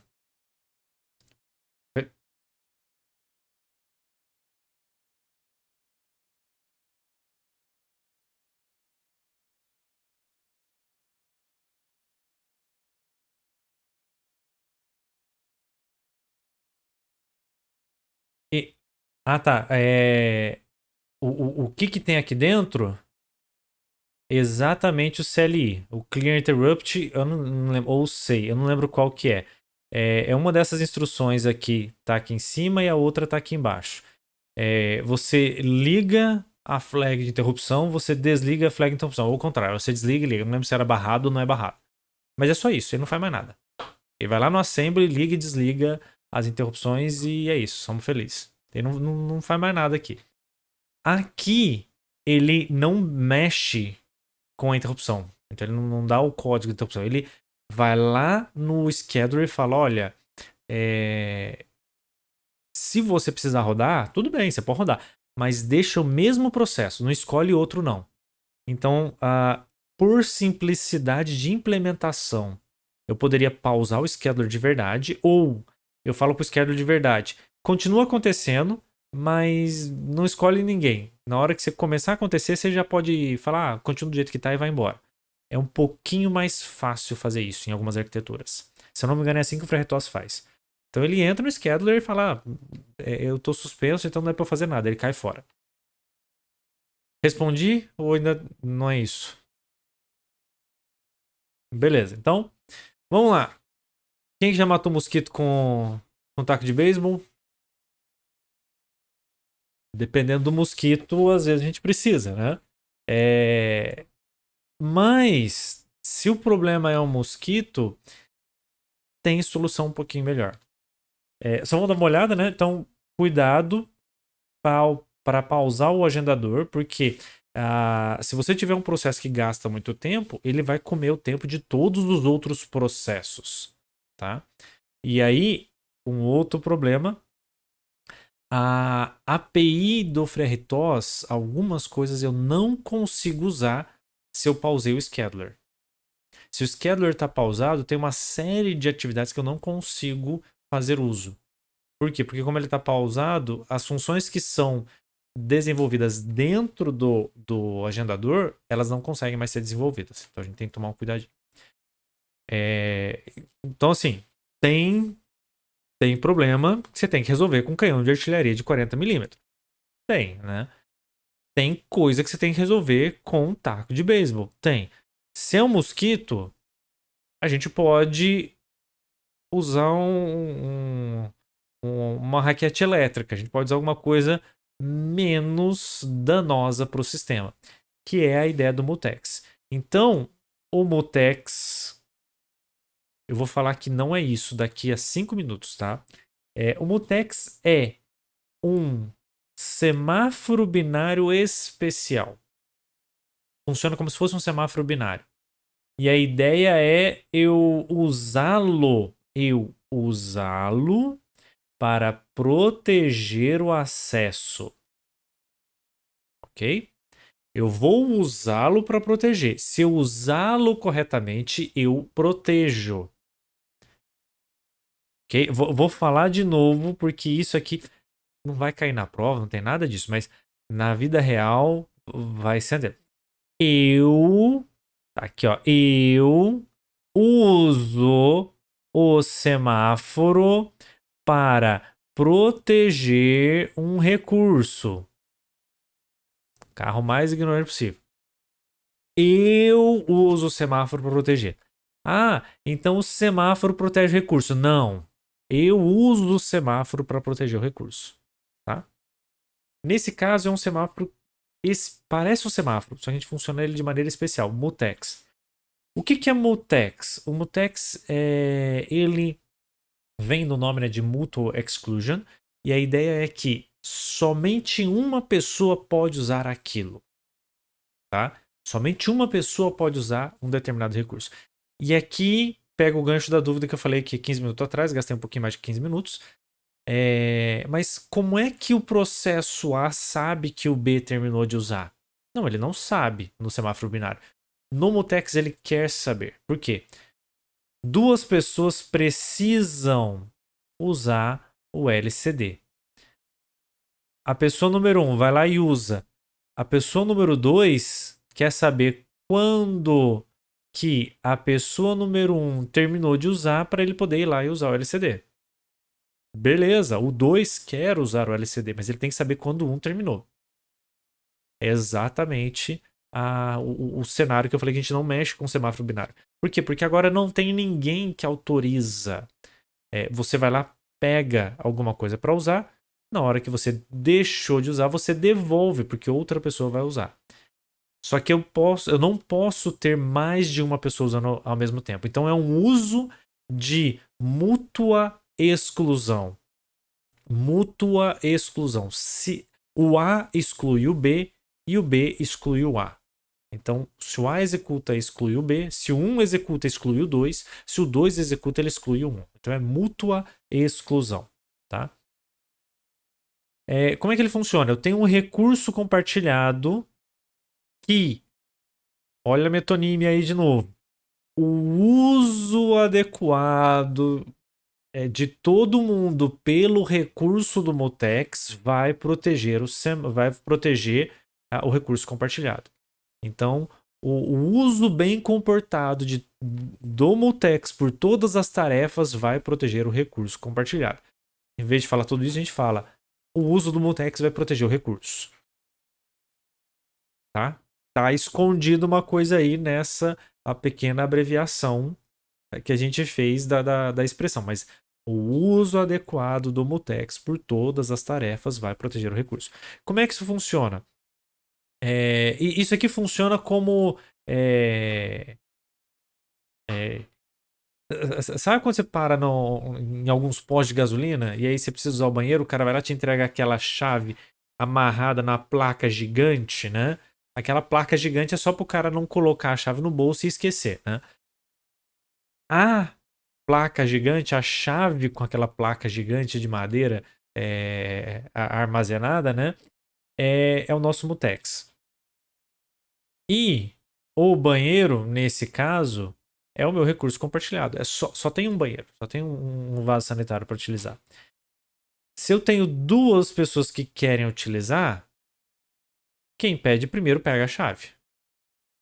Enquanto ele está com a chave, ele usa o recurso. Tá tranquilo. Se a tarefa 2 vai lá e fala: Olha, eu gostaria de usar, o cara fala: Olha, não tem chave. Espera o cara devolver. Na hora que a tarefa 1 devolve, a tarefa 2 consegue pegar a chave. E aí ela faz o uso que ela precisa do recurso compartilhado. Tá? Então, isso é um pouquinho menor. A tarefa 1, ela não poderia. Para ela. Vamos voltar na fotinha que ela está aqui. A tarefa 1, para poder usar o recurso, ela não poderia parar todas as interrupções e dar um task enter critical e usar o recurso? Pode. Funciona? Funciona. A tarefa 1, para usar o recurso, ela não poderia dar um suspend no scheduler. Vamos lá, no scheduler. Ela não podia dar um suspend no scheduler e pausar a tarefa 2? Pode, mas ela pausa todas as tarefas. Também funciona, tranquilo, sem problema. Só que é o canhão e o nosso taco de beisebol. Agora o que a gente faz? A gente cria um recurso que só quem precisa pede para ele. Quem não precisa vai lá e continua utilizando. Não tem problema nenhum. Desse modo, a tarefa 1, no final das contas, ela só vai bloquear a tarefa 2. Ela não bloqueia as outras atividades. Por quê? Porque as outras atividades não vão ter problema nenhum em utilizar aquele recurso. Então, a tarefa 2 vai lá, utiliza o recurso quando termina e está tranquilo. Entender os 3 níveis? Pausar a interrupção, pausar o scheduler e usar um recurso para que todo mundo que precisa daquele recurso seja pausado quando eu estiver usando. Mas é só quem precisa daquele recurso. Diga!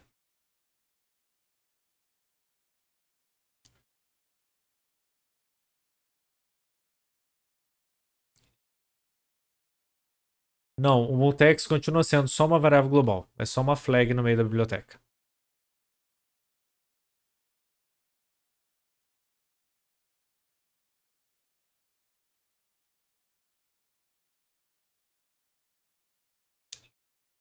Que legal, sim. Todos os mesmos problemas. Qual que é a questão? No cooperativo você não tinha aquela sequência de atividades? Ah, então a tarefa 1 ela pode bloquear e travar, e aí a tarefa 2 nunca mais vai ser executada. Mais ou menos. A tarefa 2 ela pediu o mutex, não pediu? Ela pode pedir com um deadline. Olha, eu quero tentar usar isso em 20 segundos. Se em 20 segundos eu não receber de volta, eu não quero mais ele, eu vou continuar fazendo outra coisa. Então ela não está completamente travada. Por quê? Porque não é o mutex que travou a tarefa 2. É a obediência da tarefa 2 ao mutex que a deixa travada. Ela pode simplesmente falar: agora eu não quero fazer e eu vou continuar usando. Ah, mas se ela fizer isso, ela vai usar o recurso e vai dar pau. Vai. Mas ela pode fazer o seguinte: olha, já que eu não consegui fazer isso, eu vou mandar uma mensagem, eu vou avisar alguma coisa que algum problema aconteceu. Ela pode, inclusive, tentar reiniciar a tarefa 1. A gente vai falar isso mais para frente, nas próximas aulas. Ela consegue, inclusive, fazer essas travas desse jeito, sim. Beleza? Então, a gente volta a ter os mesmos problemas que no cooperativo, mas a gente tem mecanismos para evitá-los. Outra coisa, se der esse problema, só quem pede o mutex que está sendo travado. As outras tarefas, elas continuam como se estivesse no preemptivo. Então, o mutex, ele cooperacionalizou a tarefa 1 com a tarefa 2. Eles viraram cooperativos. Eu tenho um mecanismo de deadline que me resolve esse problema, que me ajuda a resolver. Mas são só esses dois, não é o sistema inteiro que virou cooperativo. Então, a gente tem um meio do caminho legal. O Suspend All é mais pro nível do cooperativo, porque os outros não podem desistir. Se alguém deu Suspend All, o resto fica tudo de mão amarrada. Ele tá parado, ele não consegue fazer nada. A não ser que a tarefa que deu Suspend dê resume. Se o cara deu desabilitar a interrupção, ninguém mais pode habilitar a interrupção, só ele. Aí você efetivamente voltou pro cooperativo. Aqui não. Aqui você tem alguns mecanismos um pouquinho mais robustos. Segunda coisa, isso aqui é uma variável global, não é? É. Como é que eu mexo nessa variável global sem dar pau? Tem várias maneiras, tá? Tem algumas maneiras de utilização por software e tem algumas maneiras por hardware. Então, existe por software, aqui não tem o E, ó, dependente. Por hardware, por exemplo, tem o test and set. O que ele faz? É uma única instrução em assembly que ele fala. A variável está ligada? Não, então liga. Ele faz isso em um único ciclo. E aí você pergunta, essa variável está ligada? Tem dois processos rodando. Para o processo rodar, o que ele fala? Ele pergunta, essa variável está ligada? Aí ele fala, não. Então eu vou rodar. Esse que é o problema. Então eu vou rodar. Enquanto ele está falando isso, pode acontecer uma interrupção e o outro processo pergunta: essa variável está ligada? Não. Então eu vou rodar. Aí ele começa a rodar, pausa, volta nesse cara e esse cara está rodando. Os dois estão rodando e não eram para rodar, porque os dois perguntaram para a mesma variável. Como é que a gente resolve isso? Uma única instrução em assembly. Esse cara pergunta: a variável está ligada? Não. Então eu vou rodar. Então ele liga a variável. Só que ele faz isso em uma única instrução. Então a pergunta e a ligação é um ciclo de assembly. Então não tem como interromper. Tá ligada? Liga. Se a interrupção acontece antes dele perguntar, esse cara pergunta, liga e continua. Na hora que volta nesse cara, esse cara não pode continuar, porque esse já rodou. Se a interrupção acontece um ciclo depois que ela já ligou, tá ligada? Tá. Não. Então liga. Na hora que vem para esse cara não consegue continuar porque ela já tá ligada. Então, se isso é atômico, mas é dependendo da plataforma. Se isso é atômico, a gente resolveu o problema. Se não, cara, tem uma lista de maneiras de resolver. Esse aqui é um exemplo. Eu tenho lá uma variável global. É uma variável global. E eu vou perguntar, enquanto esse cara estiver verdadeiro, eu espero. Porque se eu conseguir passar desse cara, nessa região aqui, eu tenho certeza que o outro cara não tá rodando. Se eu passar desse while, nessa região aqui, eu tenho certeza que esse cara não está rodando. Isso aqui é matematicamente comprovado, computacionalmente comprovado. Só que vocês percebem que não é um simples if variável global continua. Tem alguns truquezinhos aí que a gente precisa fazer. Preciso já de 3 variáveis e uma cooperação entre os dois. Mas isso garante para mim. Então tem como resolver com o software, tem como resolver com o hardware. Como é que o FreeRTOS faz isso? Initialize mutex. Mutex. Mutex. Olha aqui, ó. Mutex. Certo? Initialize mutex. O que ele faz? Cadê aqui, ó? Queue type. Ele pega uma nova fila, pega essa fila, configura que essa fila vai virar um mutex, dá um trace no mutex, aqui não é importante, e queue generic send. Ele manda para a nova fila que ele acabou de criar um valor vazio. O mutex é uma fila que só tem uma posição. Se tiver alguma coisa, o mutex está ocupado. Se eu der um read, isso aqui fica vazio. Se eu der um send, eu coloco a fichinha. Então o mutex é uma fila. Eu coloco e removo. Se eu não conseguir remover, quer dizer que não tem nada lá dentro. Se não tem nada lá dentro, é porque alguém já está usando. Então, por isso que eu passei a fila primeiro, para a gente entender. O mutex, no final das contas, ele é uma fila, tá? Bom, mas então o mutex é igual uma fila, é um semáforo é igual uma fila, todo mundo no final das contas, é uma fila. E como é que a fila protege? Porque ele, em algum momento, ele vai ter que fazer. Depende da arquitetura que você fizer. Ele pode usar aquelas instruções em assembly para proteger a fila, test and set e tal. Se eu não me engano, o FreeRTOS, ele enter critical e exit critical. Então o que ele faz? Na hora que ele vai configurar a fila mesmo, para garantir que não. Porque em algum lugar você tem uma variável global. Para garantir que eu não vou ter problema, o que ele faz? Ele dá um enter critical, configura a fila e cai fora do exit critical. Então todo mundo que depende daquela fila está protegido, porque se você conseguiu acessar a fila, você passou naquela região crítica sem problemas, tá?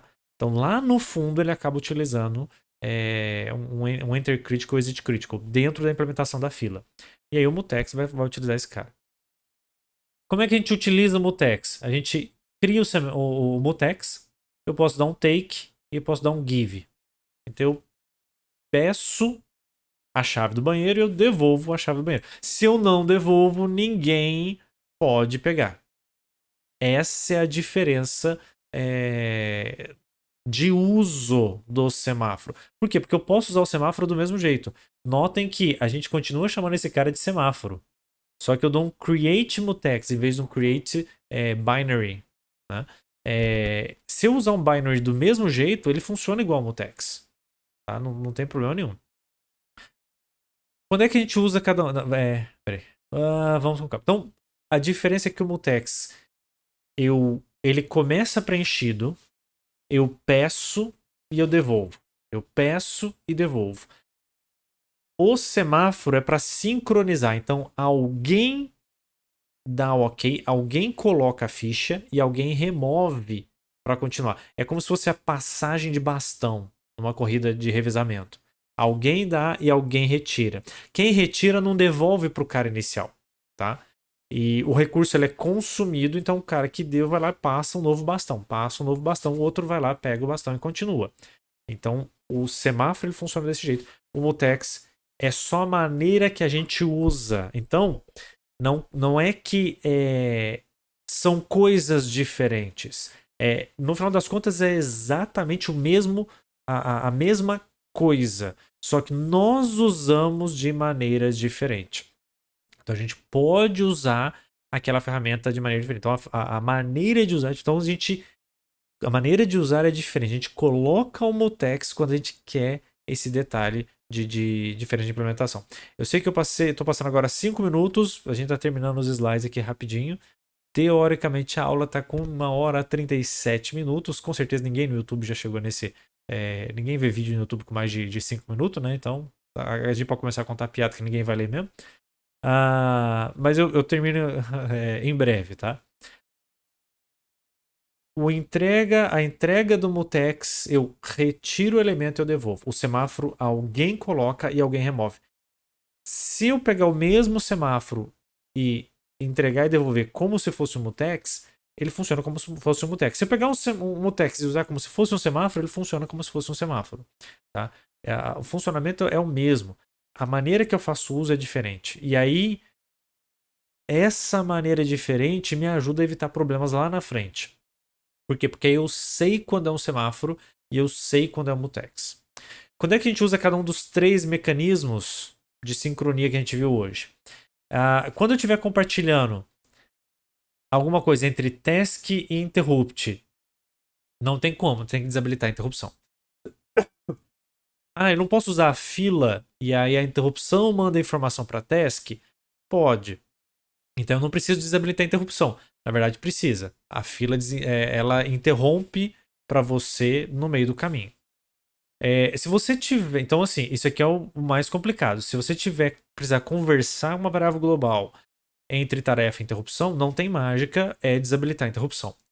Se você tem uma variável, um periférico, uma porta, que 2 tarefas têm que utilizar, desculpa, pessoal. Se duas tarefas têm que mexer com aquilo ali, ou se mais de uma tarefa tiver que mexer aquilo ali, aí a gente usa o mutex. Tá? Em casos muito específicos, talvez você pausa o scheduler. Então, normalmente a gente vai circular por entre esses dois extremos. O menos crítico, que eu só uso o mutex e quem precisar tá pausado, ou para todo mundo na força bruta. Tá? Então, mais crítico e eu tenho o menos crítico. Normalmente os dois resolvem, tá joia? Em algumas situações específicas, a gente quer o meio termo. Normalmente tudo que é meio termo morre, né? A gente precisa de coisas que são boas para um caso ou boas para outro caso. Aquela coisa que é média para todos os casos, normalmente não sobrevive muito tempo.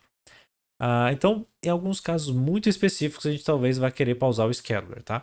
Então você tem bibliotecas que não se comportam bem, que não são thread safe. Pausar o scheduler é uma solução menos bruta que interrupção, e a gente precisa disso, que só o Mutex não vai resolver. A última discussão, Mutex e semáforo binários são a mesma coisa? Não. Na verdade, eles não são a mesma coisa, tá? Por quê? Se a gente for bem específico, o Mutex é um mecanismo de trava. Eu quero literalmente pegar um cadeado, passar o cadeado em alguma coisa e quem tá com a chave usa aquela coisa. Quem não tá com a chave não usa aquela coisa. Tá joia? Óbvio que eu posso desrespeitar o cadeado, né? Por quê? Porque a minha chave aqui é só uma luz. Então, estúdio fotografia, né? Vintage, analógico. O que você faz? Você vai processar o filme. Você entra na câmera escura, você liga a luz, aparece uma luzinha lá falando: olha, tem gente ali trabalhando, não abra a porta. Se alguém for lá abrir a porta, ele pode, ele vai estragar tudo. Vai, mas ele pode abrir a porta. O cara pode trancar a chave por dentro, aí seria uma proteção por hardware, que normalmente a gente não tem. Tá? Até mesmo em desktop, é difícil a gente ter esse tipo de coisa. Mas é um mecanismo de locking filosófico. Ó, tá a luz acesa que ninguém pode usar. Se todo mundo respeitar a luz, beleza. Já o semáforo é um mecanismo de sinalização. Eu espero a luz. Na hora que ela estiver acesa, na hora que ela estiver apagada, eu posso continuar a usar. Eu posso continuar a minha atividade. Mas quem acende normalmente é diferente de quem apaga. Então alguém acende falando, ó, agora pode. Alguém vai lá, apaga e começa a usar. Depois a mesma pessoa vai lá e fala assim, olha, pode de novo. É como se fosse uma fila de banco. Acende uma luz lá e fala assim, ó, senha 30. O cara vai lá e usa. Na hora que ele termina de usar, ele não vai lá e chama o próximo. O caixa às vezes está processando alguma coisa, ele tem mais alguma coisa para fazer, terminar de executar alguma determinada atividade. Na hora que ele estiver pronto, ele chama o próximo. Então ele chama e outra pessoa consome o recurso. Ele chama, outra pessoa consome o recurso. O Mutex é diferente, é a chave do banheiro. Eu vou lá, abro, só eu tenho a chave, eu entro, uso, depois eu passo a chave para outra pessoa. A outra pessoa pega a chave, vai lá, usa e devolve. Então, eles têm uma pequena diferença no uso. No final das contas, é mais relacionado à maneira de usar, não à implementação. Tanto que os dois implementam usando uma fila do mesmo jeito. Para finalizar, o que a gente vai fazer hoje, né? A gente vai pegar o mesmo exercício da primeira aula, escreve no LCD errado, né? Que dá aquele problema de dois caras escreverem. Ao invés de eu usar uma fila, a gente vai usar um mutex. E aí eu tenho algumas maneiras. Uma dessas maneiras é entrar dentro da biblioteca do LCD e pedir para a biblioteca pedir pro mutex se ela pode escrever ou não. Então é estranho. A biblioteca vai pedir pro mutex se ela pode usar ela mesma, né? Por quê? Porque alguém vai interromper a biblioteca, vai para uma outra pessoa, essa outra pessoa vai pedir para a biblioteca. Então a biblioteca fala assim: E aí, eu posso me utilizar, eu posso usar as minhas funções? Pode.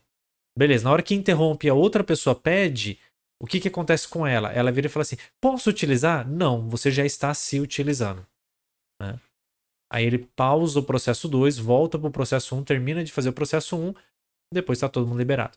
Então, hoje à tarde, a gente vai fazer. Eu vou estar, na verdade, vou estar de plantão para ajudar vocês com os exercícios anteriores e a gente pode começar a fazer esse daqui. Alguma dúvida? Não? Tecnicamente, tenho 5 minutos ainda de aula, 1 hora e 50 minutos, estamos com 1 hora e 45. Fico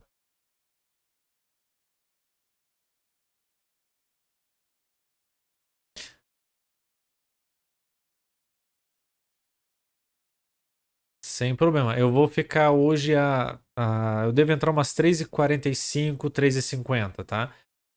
É o mesmo link, é o mesmo link da reunião, então podem entrar. Eu vou ficar até perto de umas 5, 5h30. Se tiver gente, eu fico até 5h30, um pouquinho mais. Deu 5 horas, das 4 às 5 eu fico lá, tá? Independente de quantas pessoas.